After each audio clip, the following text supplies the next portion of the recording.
الحمد للہ وکفا وسلام علی عبادہ الذین اصطفیٰ اما بعد۔ اللہ تعالیٰ نے لوگوں کی ذہنی استعداد مختلف رکھی ہے۔ اگر ذہنی استعداد مختلف نہ ہو تو ایک آدمی دوسرے آدمی کے لیے کوئی کام کیوں کرے؟ ایک ذہین آدمی ہے، بچہ ہے، کاریگر کو دیکھتا ہے کہ کیسے پرکار چلی، کیسے اس نے لکیر کھینچی اور ڈیزائن بنا۔ ایک بچہ ہے جو 100 بار بھی پرکار چلائے اور لائن کا بھی پتہ ہو، اس کے باوجود وہ چیز نہیں بنا سکتا۔ تو یہ ذہنی استعداد کا فرق ہے۔ اس لیے ذہنی استعداد اگر آزادی کے ساتھ ہو، جو اس کا اصل جوہر ہے، تو انسان کی نالائکی بھی سامنے آتی ہے اور لیاقت بھی سامنے آتی۔ اللہ نے کسی کو نالائق پیدا نہیں کیا، اللہ نے کسی کو کن ذہن پیدا نہیں فرمایا، اللہ نے کوئی ایسا بچہ دنیا میں نہیں بھیجا۔ عام حالات میں جو بچے پیدا ہوتے ہیں یہ سب کے سب ذہین ہوتے ہیں۔ یہ الگ بات ہے کہ ایک بچے کا ذہن الجبرے میں چلتا تھا اور گھر والوں نے اٹھا کے اسے ویلڈنگ میں ڈال دیا۔ ایک بچے کا ذہن زراعت میں چلتا تھا کہ پھول کیسے لگانے ہیں اور کھلنے ہیں، اور اس پر جبر کر کے اسے اس لائن میں ڈال دیا کہ جتنا بھی تم سے ہو سکے تم تیراکی کا، مچھلی بیچنے کا کام کرو، اور اس کا نام مت۔ انسانی صلاحیتوں کو پہچاننا اور ان پھر صلاحیتوں کو بروئے کار لانا اور فیصلہ کرنا کہ اس بچے میں کیا کوالٹی ہے اور یہ کس فیلڈ میں جائے تو ترقی کرے گا، یہ زندگی اور موت سے نازک تر مسئلہ ہے۔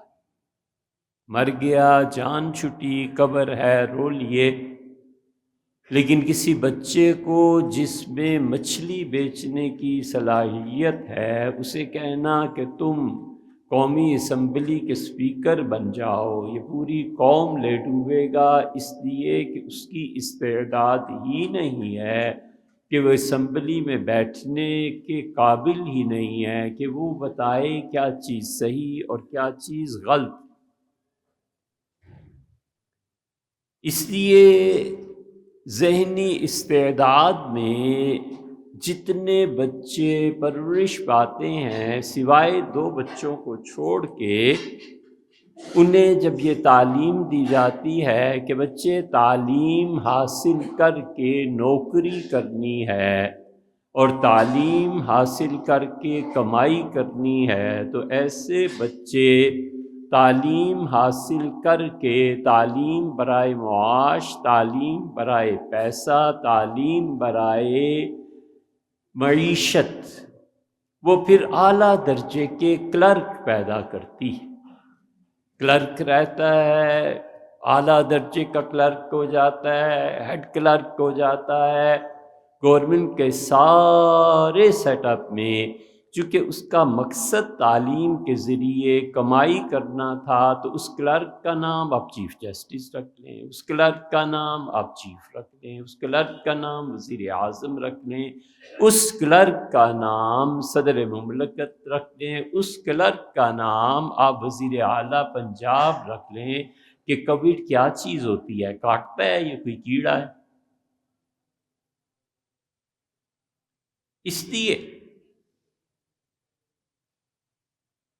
جن بچوں کو یہ تعلیم دی جاتی ہے کہ بیٹے پڑھنا ہے اور کمانا ہے، پڑھنا ہے اور یہ سی ڈی اے کا گھر بالکل نہیں جانا چاہیے، تم میری جگہ پہ آؤ گے، اس بچے کی زندگی موت سے بدتر فیصلہ کرتے ہیں اس کے ماں باپ یا حالات یا کوئی بھی، کہ تم کلرک کے گھر پیدا ہوئے ہو، تم ہمیشہ معاش کے چکر میں رہنا، تمہاری صلاحیتیں آگ لگے اس پہ۔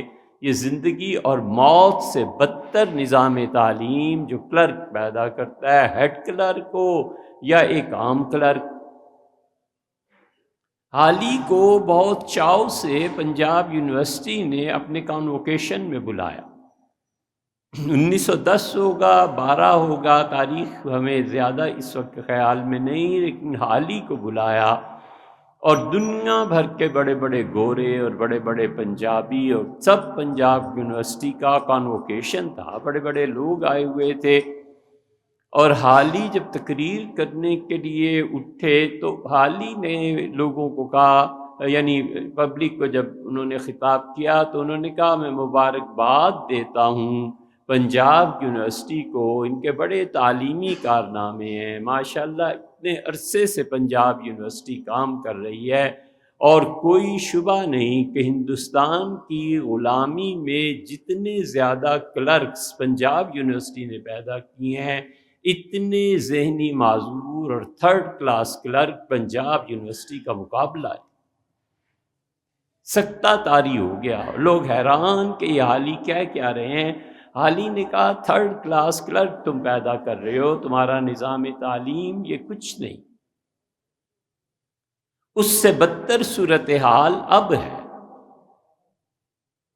صرف 2 مستثنیٰ ہوتے ہیں، خاندانی بچے اس میں نہیں آتے، انہوں نے خاندانی رسم و رواج دیکھے ہوتے ہیں، کسی اچھی بڑی فیملی کے لوگ ہوتے ہیں، انہیں پتہ ہوتا ہے کہ میں نے کھانا کیسے کھانا ہے، اور وہ جو کلرک کا ہوتا ہے ایک مزاج اس میں نہیں آتا کہ وہ دال بھی ڈال لے، چاول بھی ڈال لے، روٹی بھی ڈال لے، کوئی سلاد ہے تو اس کو بھی ڈال لے، پھر وہ اس کا پنا بنائے اور منہ میں پھینکے اور چبائے، اس لیے کہ اس بچے کو کلرک کی ذہنیت کے ساتھ مناسبت ہے، اس نے یہی کرنا ہے۔ خاندانی ہے، وہ ہاتھ سے بھی کھائے گا تو بڑے نفاست اور وقار سے، وہ چمچے سے بھی کھائے گا تو اس بحث سے اٹھ کے مذہب کی کہ دین یہ کہتا ہے اور دین یہ کہتا ہے، اور جھوٹی روایتیں اور جو مرضی اپنے پاس سے گھڑتے رہو، وہ آدمی نہیں گرتا۔ یہ کہ باپ دادا پردادا کسی تہذیب کو لے کے آئے ہوتے ہیں، وہ تہذیب خاندانوں میں باقی رہتی، اور یا پھر وہ کلرک نہیں بن سکتا۔ ذہنی طور پہ کبھی بھی جس کی کہیں تربیت ہوئی ہوتی ہے، جس کو 2-4 تھپڑ لگے ہوئے ہوتے ہیں، مشائخ اپنی خانقاہوں میں ایسے ہی تربیت کرتے تھے، جو حقیقی مشائخ تھے وہ تو نکال باہر پھینکتے تھے کہ بچے ہم اور آپ کا مزاج نہیں ملتا، جاؤ کہیں اور بیعت ہو جاؤ، اس لیے کہ ان کے دل میں پبلک، عوام، لوگوں میں شہرت، پیسے کا کمانا، یہ پیری مریدی نہیں تھی۔ ان کی خانقاہوں سے جو نکلتے تھے وہ مزاج کے بڑے ستھرے، بات کے بڑے کھرے اور سچائی پر مبنی بات کرتے تھے، ظلم کے خلاف بھی بولتے تھے، اور کبھی بھی ظلم پہ بغیر جبر کے کمپرومائز کر لیں ایسے نہیں ہوتا۔ نہ بچہ خاندانی ہو اور نہ بچہ وہ کسی کی تربیت میں رہا ہو، تو اس کو سوائے کلرکی کے آنا کیا ہے؟ یہی کلرک ترقی کرتے کرتے سیکٹری ہو گیا، یہی کلرک ترقی کرتے کرتے کرتے کرتے وزارت عظمیٰ پہ پہنچ گیا۔ تو اس نے کسی قوم کی رہنمائی کیا کرنی ہے؟ لیڈرز پیدا ہوتے ہیں جو خاندانی لوگ، لیڈرز پیدا ہوتے ہیں جن کی گرومنگ ہوئی ہوتی ہے، لیڈرز پیدا ہوتے ہیں جن کے اداروں نے انہیں بنایا ہوا ہوتا ہے کسی درجے میں بھی، اور لیڈر بنتا ہے اور پھر پتہ چلتا ہے کہ اس کی لیڈرشپ میں تسلط تھا، اور تسلط جو تھا وہ نیکی کے لیے تھا، تو اس کا مطلب ہے خدا سے ڈرتا ہے، اور وہ جبر کرتا ہے اپنی قوم پہ، ظلم کو کریٹ کرتا ہے، ظلم کو پھینکتا ہے، تو اس کا مطلب یہ ہے کہ اس انسان کی فطرت میں خباثت۔ اس لیے بچائے اپنی اولاد، بچائے اپنے آپ، کہ وہ اس ذہنیت میں آ جائے کہ اسے کوئی مینرز نہیں آتے، اسے کوئی ایٹیکیٹس زندگی کے نہیں آتے، اس کے لیے کوئی مسئلہ نہیں ہے کہ پانی کھڑا ہے اور گاڑی پوری طرح اس میں چلا دے اور گرد و پیش کے لوگوں کے کپڑے بھیگ جائیں۔ اسے کسی نے نہیں سکھایا، کوئی ہوتا اور دو لگاتا وہاں پہ کہ یہ کیا حرکت کی ہے، کوئی پوچھنے والا ہے۔ دنیا بھر کا قاعدہ ہے کہ لوگوں میں جس ملک میں جو ہینڈ ڈرائیونگ ہوتی ہے اسی کے مطابق پیدل بھی چلا کرتے ہیں۔ لیفٹ ہینڈ ڈرائیو ہے تو left hand, right hand drive ہے تو رائٹ ہینڈ پہ چلتے۔ یہ نیا مذہبی شوشہ بیچ میں چھوڑا ہے کہ ہمیشہ رائٹ ہینڈ پہ چلو، اس میں کوئی شبہ نہیں، دین یہ ہے۔ لیکن آپ جس قانون کو توڑ رہے ہیں کہ پاکستان میں لیفٹ ہینڈ ہے اور آپ اس کو توڑ کے حدیث پہ عمل کرنا شروع کر دیں گے تو پھر وہی ہوگا جو سوات میں اسلامی قانون نافذ ہوا تھا، اور وہ جو جماعت اسلامی کا ایک پاگل تھا وہ لے گیا تھا لوگوں کو کنٹینرز میں بند کر کے اور مروا دیا لوگوں کو۔ اس نے پہلا آرڈر یہی کیا کہ ہمارے علاقے میں کل سے رائٹ ہینڈ ڈرائیو ہوگی، اور رائٹ ہینڈ ڈرائیو میں اتنے ایکسیڈنٹس شام تک ہوئے اور لوگ مرے کہ شام کو حضرت مفتی صاحب کو اپنا حکم واپس لینا پڑا، اور شریعت شرمندہ ہو کے رہ گئی کہ یہ کوئی حالات ہیں، کوئی وقت ہوتا ہے، شرعی حکم اس وقت رکھے جاتے ہیں، تم کس مصیبت میں پڑ گئے ہو۔ اور ٹھیک یہی چیز اب وہاں بھی دیکھ لو، اور ان میں پھوٹ پڑ گئی ہے۔ جو اٹھے ہیں خلافت اسلامیہ کو قائم کرنے والے وہ خارجی، اور وہ خارجی جو بلوچستان میں گاؤں ہے 2 دن قبضہ کر لیا شریعت کے مطابق کام ہوگا، 1 دن قبضہ کر لیا شریعت کے مطابق کام ہوگا، شریعت کا قانون چلے گا۔ یہ سب خرابیاں آتی ہیں جب جاہلوں کے ہاتھ طاقت آ جائے، اور لوگ جہالت کو اگنور کرتے ہیں۔ لوگ نہیں دیکھتے کہ یہ کتنا پڑھا لکھا ہے، لوگ نہیں دیکھتے کہ اس نے انصاف کے تقاضے پورے بھی کیے ہیں یا نہیں کیے۔ لوگوں کی آزادیوں کو سلب کرنا بجائے اس کے کہ تم تحریک اٹھاؤ، چلو بات کرو، کہو جی گورنمنٹ اسلام آباد میں رائٹ ہینڈ ڈرائیونگ کا اصول متعین کرے، ہم رائٹ ہینڈ پہ چلنا چاہتے ہیں، لیفٹ پہ نہیں چلنا چاہتے، بس ختم ہوئی بات۔ جب تک وہ قانون نہیں بدلے گا لیفٹ ہینڈ کی ڈرائیو رہے گی، ہمیں چلنا بھی ایسے ہی ہے فٹ پاتھ پہ۔ لیکن یہ بیچ میں اب شریعت کو لے گا نہیں جی، شریعت یہ کہتی ہے تو بھگت دو جو تم نے 1 دن کے لیے قانون سوات میں نافذ کیا تھا، اور شرمندے ہوئے، مرے نہیں تم ڈوب کے۔ یہ وہ چیز ہے جو قوموں کو پست کرتی ہے اور تباہ کر دیتی، جنہیں اتنا معلوم نہیں کہ یہ کام تو انبیاء علیہ السلام بھی نہیں کرتے تھے۔ انبیاء علیہ السلام جب بھی دنیا میں آتے ہیں وہ کوئی پورے معاشرے کے قوانین نہیں تبدیل کرتے تھے، وہ تو صرف یہ دیکھتے ہیں کہ یہ جگہ، یہ مقام، یہ عقیدہ، یہ چیز انبیاء علیہ السلام نے، اللہ نے کیا رکھی تھی، یہ خراب ہو گئی ہے، کہتے ہیں اسے ٹھیک کر دو بس۔ یہ عقیدہ غلط ہے، اس عقیدے کو، جو عقیدہ پہلے سے چلا آ رہا ہے اور صحیح ہے کیوں سے تبدیل کریں؟ وحی کا عقیدہ قدیم سے چلا آ رہا تھا، حضور صلی اللہ علیہ وسلم پر خود وحی آتی تھی، کیوں تبدیل کرتے؟ حرم کا احترام چلا آ رہا تھا، حضور صلی اللہ علیہ وسلم فرمایا اے اہل قریش، میں تم سے زیادہ اللہ کے گھر کا ادب اور احترام کرنے والا۔ دیت کا مسئلہ آیا، 10 اونٹ چلے آتے تھے ہمیشہ سے۔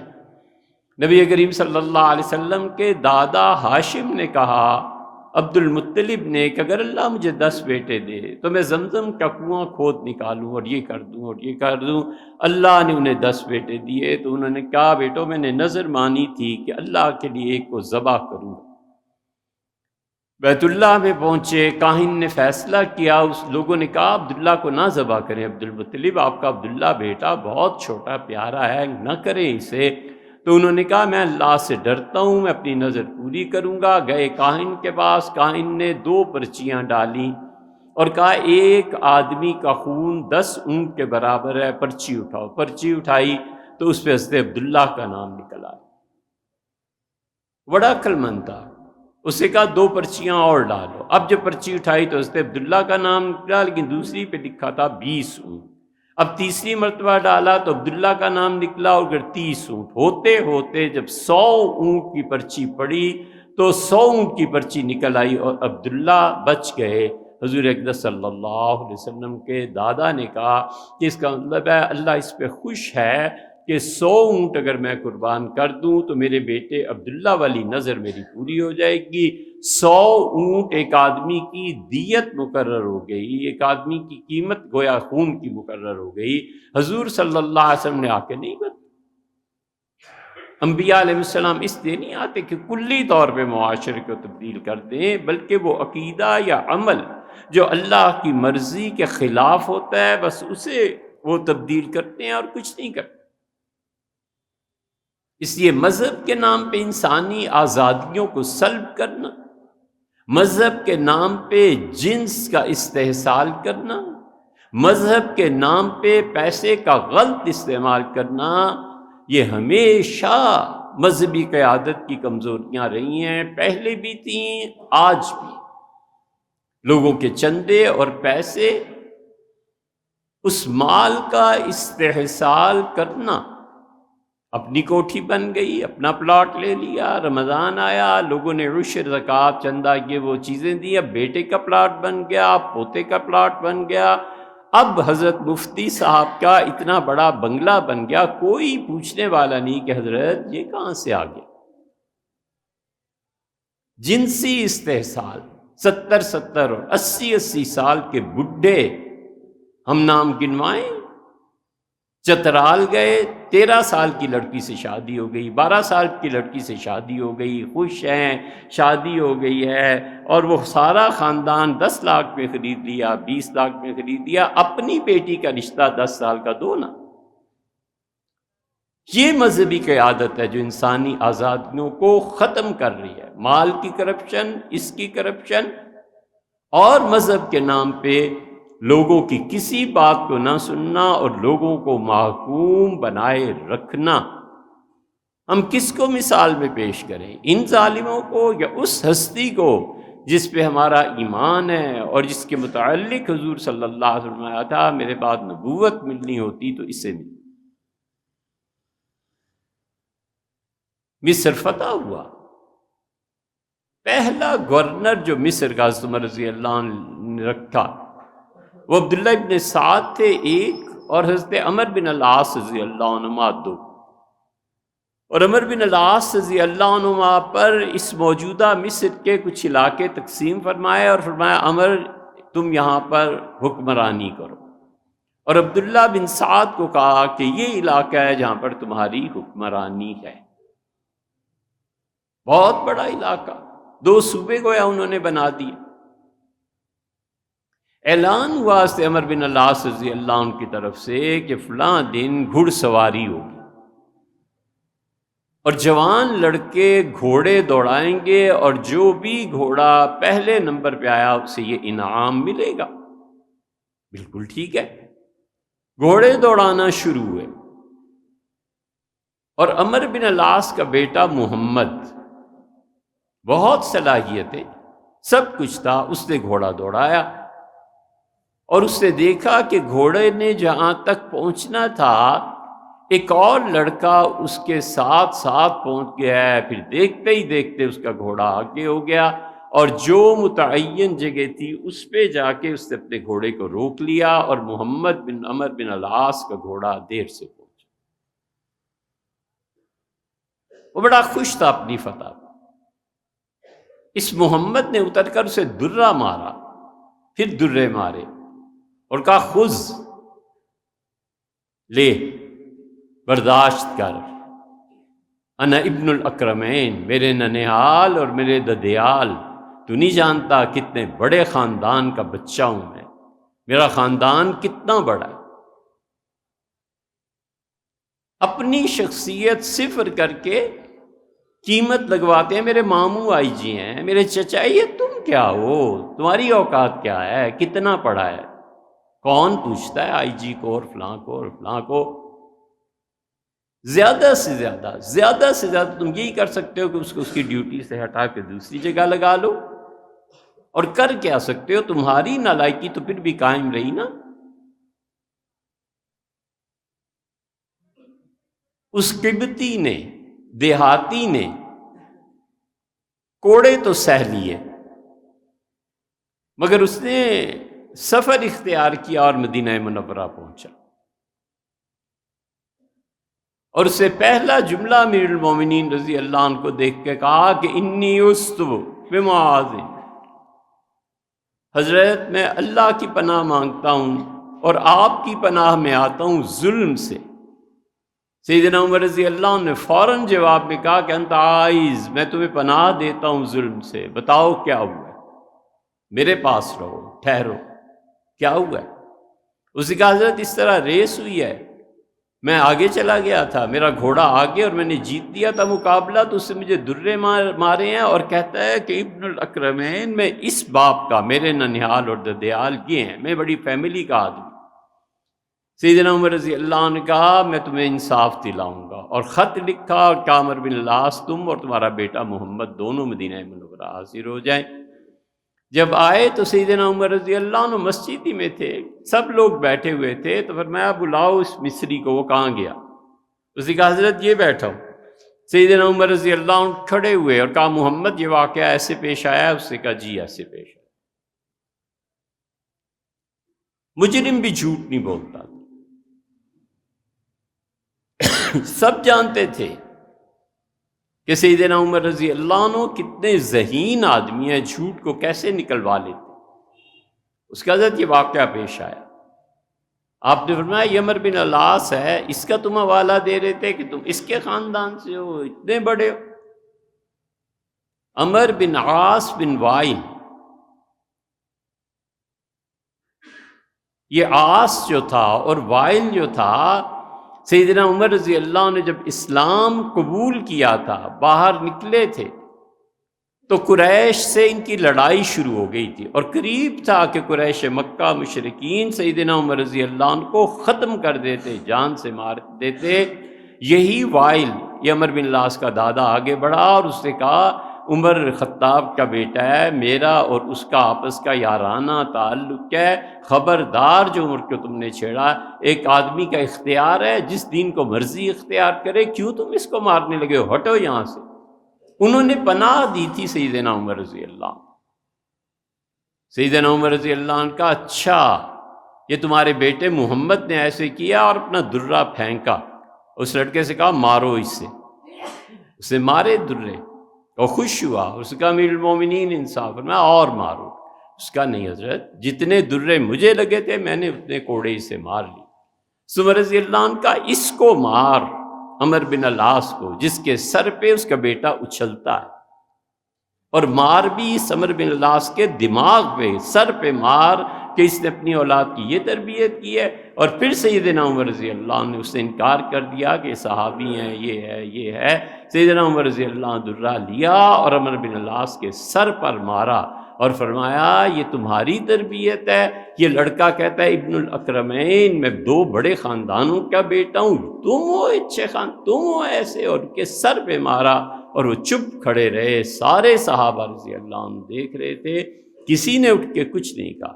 سیدنا عمر رضی اللہ عنہ نے وہ فقرہ لکھوایا، قیامت تک کے لیے آزادی کا ضامن تھا وہ فقرہ، اور قیامت تک کے لیے شخصی آزادی پر مہر لگا دی، اور فرمایا متی استعبدتم الناس منذ کم استعبدتم الناس، تم نے کب سے لوگوں کو غلام بنانا شروع کیا؟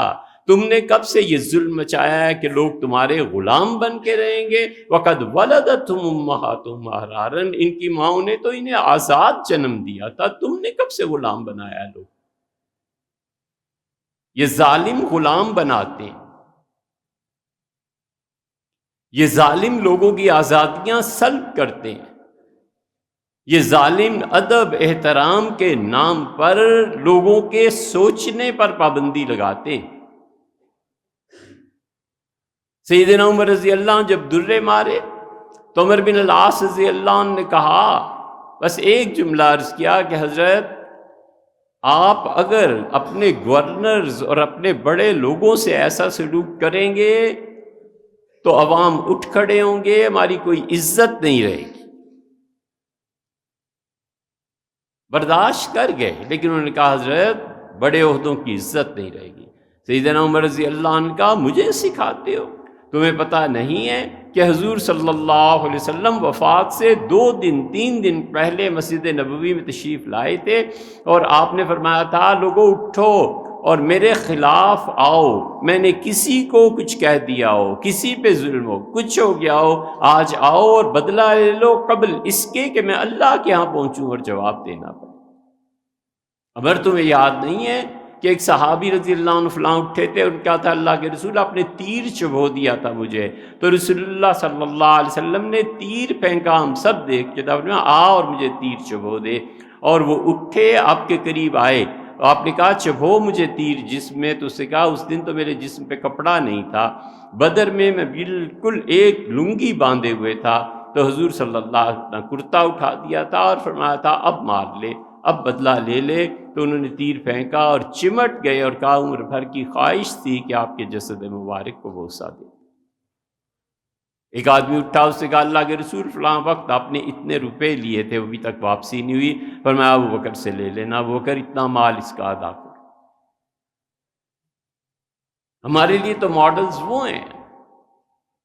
حضرت رسالت مآب صلی اللہ علیہ وسلم جلدی جلدی عصر کی نماز پڑھاتے ہیں، صحابہ رضی اللہ عنہ کہتے ہیں ہم حیران کہ آج عصر اتنی مختصر ہو گئی، اور رسول اللہ صلی اللہ علیہ وسلم علی مکانکم بیٹھو میں آتا ہوں۔